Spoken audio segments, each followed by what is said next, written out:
มาฮอดทางแยกไปดงเห็นทำมิตรไปดงเห็นคือโคเมย์กันไหนลองไปทางสะขึ้นว่าหาปลาลูกไข่ใหม่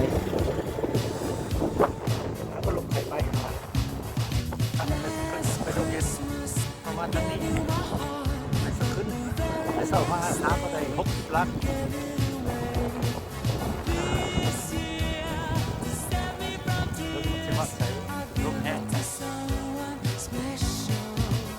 เย็นมาหอนบ้านจะขึ้นก็ได้เงี้ยขึ้นแล้วจะขึ้นได้ไปต่อซื้อแต่จะบ้านขับท่องบ้านขับท่องที่ท้องขับเท่ารักษาที่บ้านนี่สรุปเดินเศร้ามานี่ได้80 ลักยังมีมาฮอดบ้านคำเท่าที่ต้องตอน8 โมงไป9 โมงไปเขาครัวบ้านคำเท่า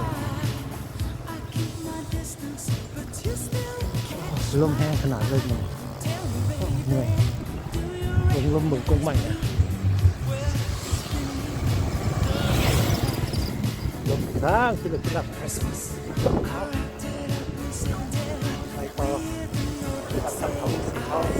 กล้เรื่องหน้าฮอดปตท.รักษาสุพรรณนายคุณน่า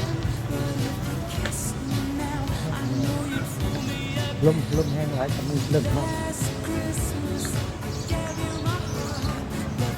เดี๋ยวมี11 โมง 10มาฮอดบันซอกกล่องใหญ่ๆแต่ได้130 ลักไปสอบมันน้องบุ๋มเองจะใครเนี่ยอยากจะแห้งตกขึ้นมาแห้งตกกันไหนเป็นน้ำล้มไปตักแห้งตกหอดเป็นชอบ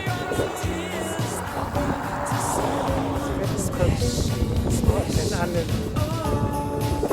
เป็นนุ่มขึ้นมันมาหอดแต่ว่า6 ชั่วโมง6 ชั่วโมงครึ่ง140 ล้านอันหนึ่งตลาดสมุทรไซเทือนเบิ่งหันลมแห้งบ่เบิ่งพัดลมแรงเลย17-18 ลักกันนะต่อชั่วโมงลมเป็นลักหนึ่ง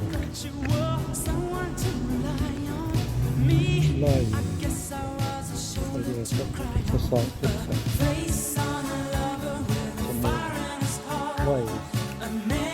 148 ลักและ150ลมแห้งเลยยันไปก็อยากได้เนี่ยพอถึง